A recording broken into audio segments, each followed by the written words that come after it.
let's review this then.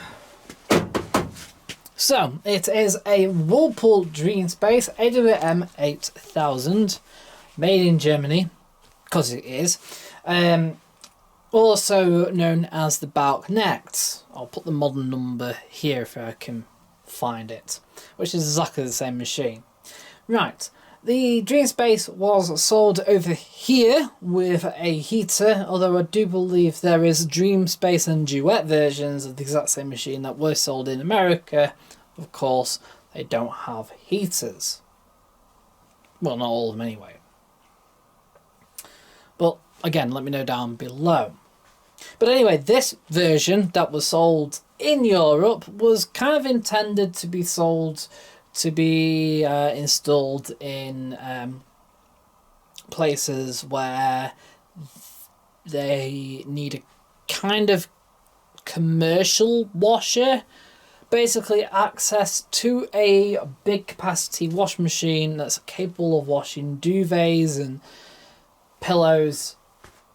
And if you're American, duvets is another word for comforters. You know, with easy access. Because these, of course, are taller and therefore the door is up higher, it's easier to load and unload the machine. Right.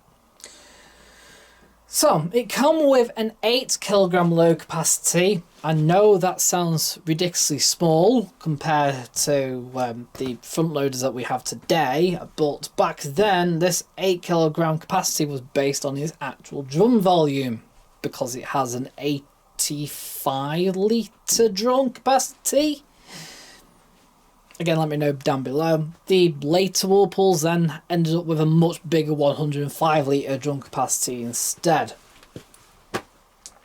But yeah, so yeah, this is significantly smaller drum volume wise than the successors after this. And yet the machine still sits in the same size cabinet as all the Whirlpools that followed it. It doesn't protrude as much out, because it's American sized. It's nearly 1 meter tall. It's 68 centimeters wide, and it's around 68 centimeters deep as well. Right. You'll notice that a couple of things. So number one, we've got this piece of wire to open the door. So the door is opened by a pull clasp there. When I got the machine, it was already broken off. It already come with a piece of wire. The other thing is, it also comes with a heat shield, a purple heat shield, may I add, as well, that goes over the front of that, and that has been taken off. It was a bit of a pain to get off, and unfortunately it has cracked whilst I was taking it off. But considering that I won't be getting rid of this anytime soon, I don't really see the point. Of course, I use it for filming purposes, and that's why I've taken it off, so you can see inside. Because unfortunately, the light, despite you can see through it, the purple perspex to a degree, but it does reflect all the light as well. Right. We've also got this down below. Now, the much later Duet that I've also got came with a filter. This is no different. It does actually have a filter. If you take the 3 screws off the bottom of this panel, you actually have a filter housing with a filter directly at the bottom, pointing, and will actually, you know, kind of drain onto the floor. So yeah, don't forget about that.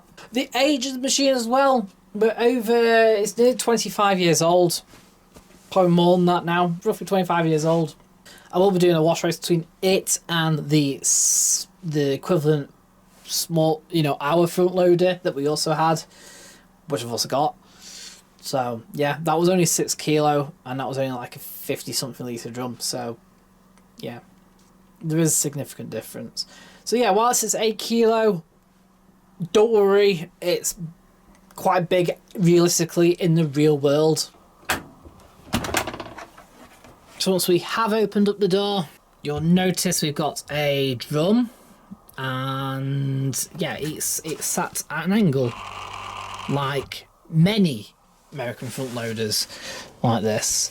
It's actually quite a significant angle, really. It's the later ones I don't think are anywhere near as angled towards like this. What it does mean though is when you're washing smaller loads, the physical water level can be less. So yeah, right. So we've got our fill spout here, which is directly attached to the dispenser. We've got our deflector here. And then we've got this here. It's a little nozzle. It's a bit weird really, because it's there to run down the door and clear the door, but it's not on its own inlet. You will see, once I'm running this, what it does. It seems to run at the same time as the main wash fill and some of the other fills. So it's weird how it works, and it's not very powerful either. It doesn't go on the load, it just dribbles down the door to keep the door glass clear. And then subsequently they got rid of it.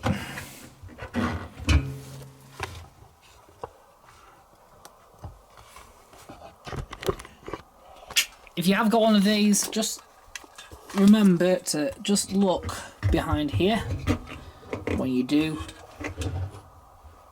So obviously the water gathers and will go through those holes there so it doesn't pile up, but what will pile up is all your socks and underpants. Just also remember to clean as well around here to keep the plastic clear and your door seal clean to prevent mold build-up. There is a tiny bit of mold build-up on this door seal, but that's the only place really it is. Realistically underneath it's actually fine. It's really weird. So this is more likely because when the door is closed, the water, in fact you can see it now, look. Can you see? It's just sat there permanently. This little lisp of water. And it's subsequently rotted it a little bit, but never mind. So there you go, that's our service ratings plate. I'm going to put down below what the age of this is. There's our serial number actually. And production numbers.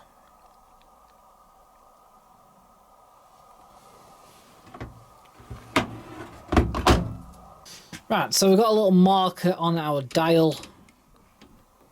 You see there? It's a little bit it's not very well marked out, is it? But don't worry too much because we've got LEDs as well amongst the programs to say which program is selected. You'll notice this as well. The Whirlpool badge is sat on this piece of plastic. Yeah, that's how it is. But even there's purple plastic here as well. They didn't need to do it, they just kind of done it and to make it look a bit more. It's just design, isn't it, really? Needless design.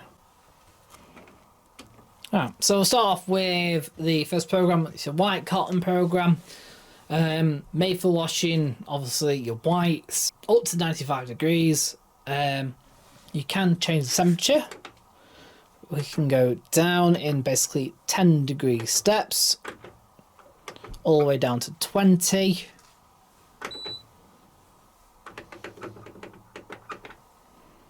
And the time responds to that as well. We've got start delay as well.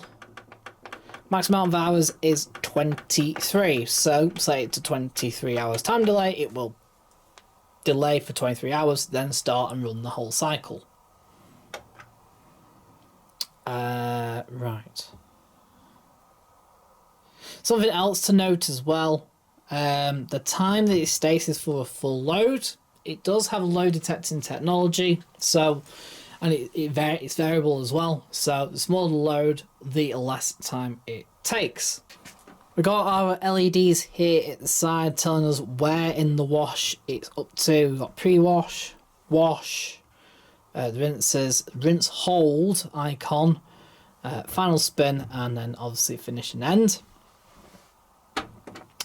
Reset, just press and hold, and it will eventually reset the cycle it's in, if it's in one. If it's got any error codes, it will sometimes reset it. We've got child lock.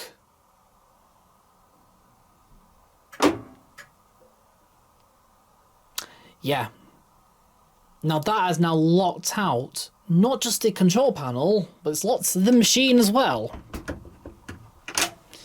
This child lock is automatically the best child lock going, because yeah, you can't select any cycles, set any cycles, but on top of that, children can't climb inside. How clever is that? I like that. Right, then we've got these options here. So we've got easy iron. So on the cotton, synthetics, daily load and rapid plus cycles, what this will do, it will change the intermediate spin profiles, the final spin profile, as well as limit the final spin as well. It also raises the wash and rinse levels of the water. If you select Delicate's wool or hand wash and then select easy iron, all it will do is up the water level for the wash and rinses. It won't do anything else. Right, and of course easy iron is there to try and reduce how many creases are set in by the machine. Pre-wash, it will run a primary wash before the main wash takes place to remove excess soil and dirt. It will heat up to 30 in that time as well before draining. Intensive rinse, what this will do, according to the manual, is up the level of water in the rinses and extend how long the rinses are. It doesn't, it just adds on an extra rinse. Then you've got rinse hold. Says pretty much what it does. End of final rinse. And go into rinse hold mode until you're ready to let it go onto the final spin. This will reduce creases and will keep your laundry fresh as well. So if you're out for, you could maybe start the cycle before you go to work, then come home and then deselect rinse hold, it will go into final spin and your laundry is fresh, ready to be put out or into the dryer. Then you got spin speed selection. Now you can change how fast the final spin is. The slower the spin speed, usually the less creases it will create, but that also means it will take longer to dry your clothes in tumble dryer. So always recommended, keep your spin speed as fast as possible if you're tumble drying, but you may want to reduce that spin speed if you're line drying, or you're putting it on hangers, or if you're using a clothes maiden or whatever. So anyway, you can do that. You can change it down 1000, 800, 400, and then no spin. No spin will cancel all the both intermediate and the final spin cycles. Quite useful if you're washing something that it's basically impossible to spin, or something so delicate that spinning will destroy it. Unlikely, but let's say you're washing one item that's extremely water heavy. If you select a spin, it will likely add on hours to the cycle for it whilst it's trying to balance the load correctly for it to spin, which then it can't because it's still far too one-sided, let's say. So just let no spin, let it do its wash, and at the end just take it out, let it drip dry, or maybe then put some other items in and just put it on a separate spin cycle. Right. Then you've got coloured cotton. Now this is your standard eco cycle. It does absolutely nothing different to the white cotton cycle whatsoever. Everything's exactly the same, except the temperature is limited to 60. So you've got 60, 50, 40, 30, 20, etc. And you've still got all your options as well. Nothing changes there. Right. Timings wise, it says 2 hours. According to the manual though, it's 2 hours 15 for a full load. But if you put in a half a load, it'll be done in 1 hour 15. And if you put 1 kilogram, according to the manual, it'll be done in 1 hour. That's okay if it doesn't need to balance the load.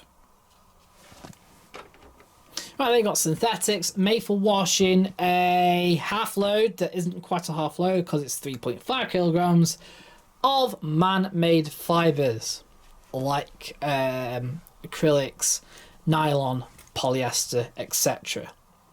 So what it'll do a shorter final spin at 1000 RPM, a slightly less intensive wash rhythm, etc. You can add on easy iron, the pre-wash, intensive rinse and rinse hold if you want. Temperature presets at 40, but it can go up to 60 if you wish. Then you got day load at 40 degrees. It's made for washing a lightly to normal soil load of cotton laundry, cotton and synthetics laundry actually, done in 1 hour. It will preset at 1000 RPM, but you can go up to 1400 RPM.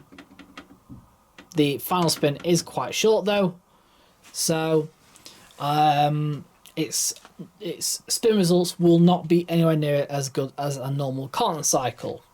But if you want laundry done in an hour, there you go, it's done for you, and it's guaranteed done for you. Max temperature up to 60, of course you can go down to 20 if you wish as well. All your options are also available, apart from pre-wash.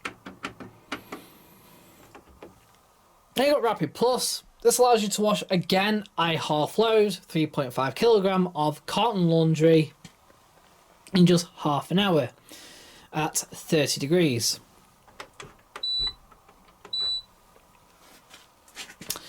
Final spin is exactly the same as the daily load. So what's the difference then? Well, it does less rinsing. I believe it only does 1 rinse on this rather than the 2 on, say, like the normal size machines that we have, and that's because of how long it takes to fill and drain on these. So to keep it within the time frame, it just deletes a rinse. You can add on an extra rinse if you wish though, using intensive rinse.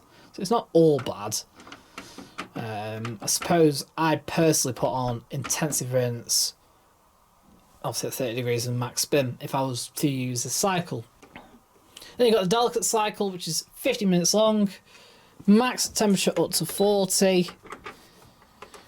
And what this does, it will allow you to wash again a half load, 3.5 kilogram, of delicate laundry that requires a high water level and a gentle to moderate wash rhythm. So it's a bit like synthetics, but because it doesn't do any intermediate spins, it reduces creasing. It also does it in a high water level because easy iron is automatically selected, but if you want to do it at a low water level, or just simply because you've only got a few items in, take easy iron back off again. The sixth sensing will not activate obviously on delicates, so if you are only putting a small amount of delicate laundry in, take off easy iron so you're not using excessive water.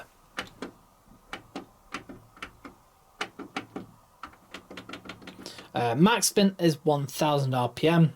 Again, the final spin is done very quickly.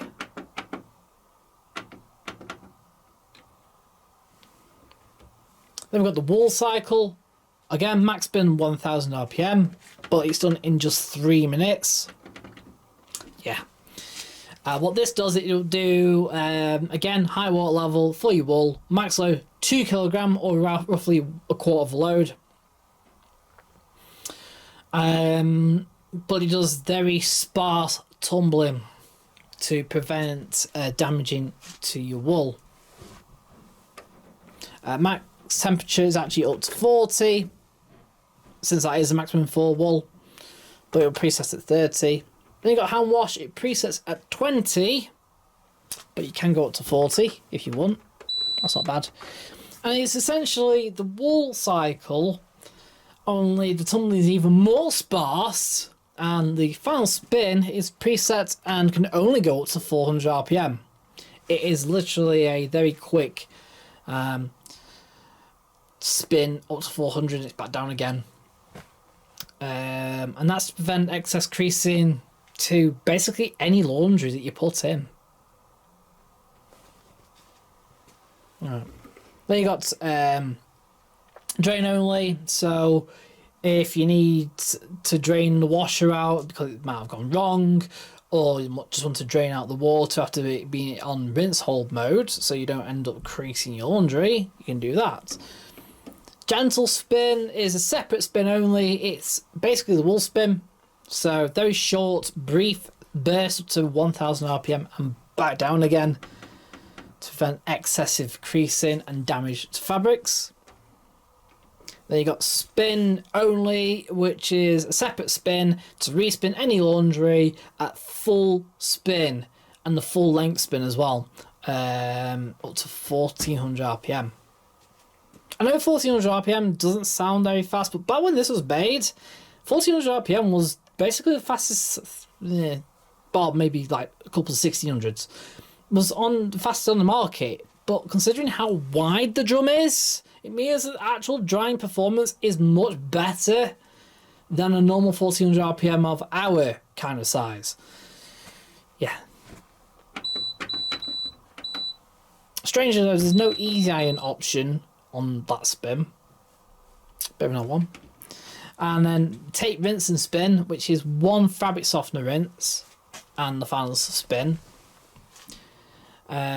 So you can soften up any laundry that may need extra rinsing, or maybe you've hand washed laundry and you just want to rinse and spin it. You can do that with this. You can add on intensive rinse, so you can do 2 rinses in the final spin instead.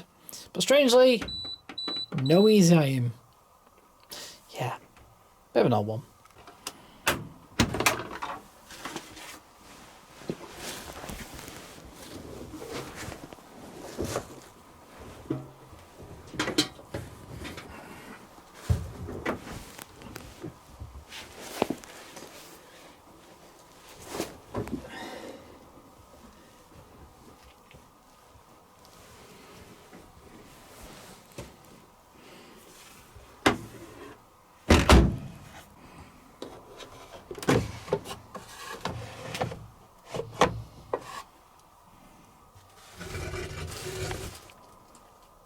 Looks like the divert, right. Right, so this is our detergent dispenser split up into 4 compartments. We've got our pre-wash compartment over here. We've got our main wash compartment over here. We've got these grooves here. Now, what this machine does come with is normally a little divider that goes inside there if you want to put then liquid dispensing in, but it's missing. The other thing is, you'll notice that there's powder already here. I've not added that, and that's been left from the last cycle. And that's because this has a small problem with the diverter on this machine. You may be able to hear it when I start it up. Anyway, this compartment is for bleach. We don't really have bleach over in the UK whatsoever, but they do in some European countries, and of course America really does use it, so it's there. And this compartment here is for your fabric softener. Your max level's obviously marked out, well, there as max. Right.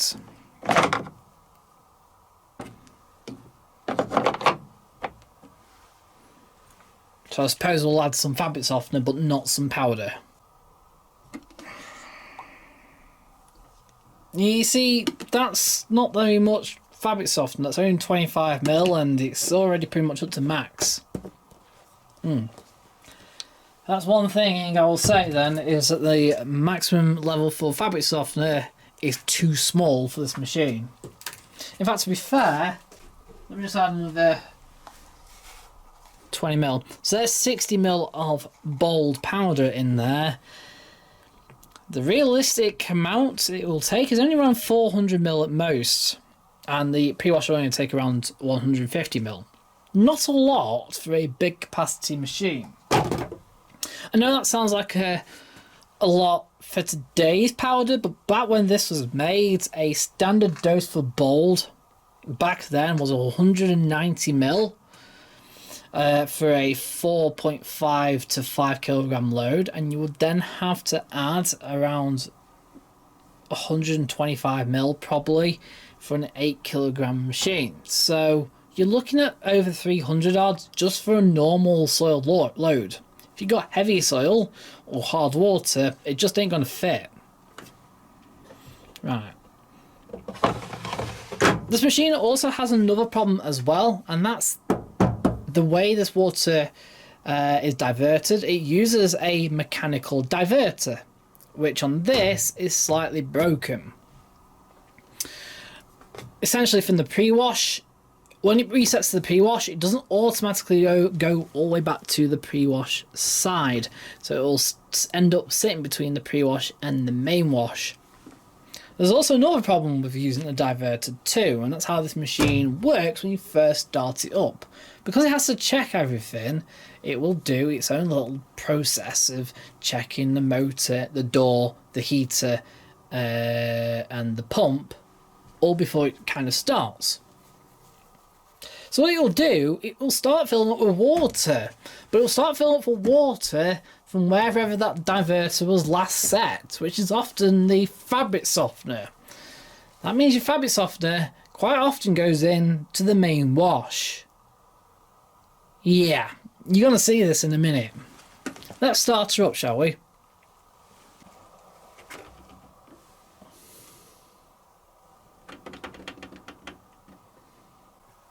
Right, unlike other Whirlpools, on this version you just hit start. There you go, start straight away. And just like that, the fabric softener's gone straight in.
Right, so what to give this out of 10 then?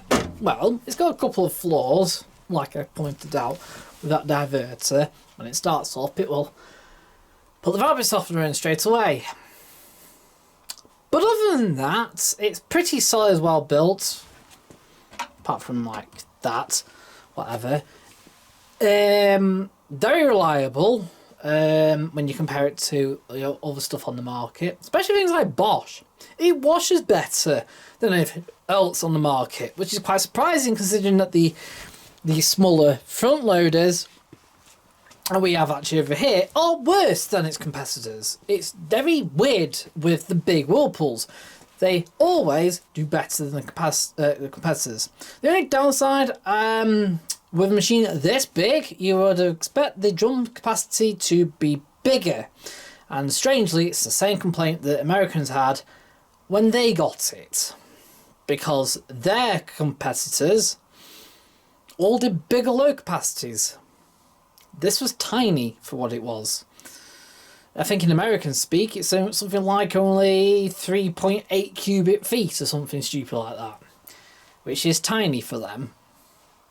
But other than that, the high spin speed more than makes up for that. Although the Americans would have not got that. You've got a good flexibility in programming, so you can have an hour wash or a 30-minute wash and still have a full fast spin. The easy iron, once you've learnt that it does up the water level, at least gives you that also a bit of flexibility in terms of choosing whether you want a higher water level or not, and stuff like that. So what to give it out of 10 then? Well, apart from this diverter, I'm going to give it a 9 out of 10. Generally speaking, it's actually quite good as a machine. Rinsing performance can be a little bit poor, but again, that can be overridden by the easy iron or the intensive rinse option. So, yeah, it's not too bad. Yeah, I'm going to stick with 9 out of 10. It does have its foibles, but other than that, pretty good overall. Right. Thanks for watching. Give us a like if you enjoyed this video. Comment down below. Love to hear your thoughts about this machine, and I'll see you guys in another video. So, bye for now. Also, don't forget to go to the other channel to see more videos of this in action. And there will be wash races between its big competitors as well as its smaller European version of the front loader. So, see you later. So, bye for now.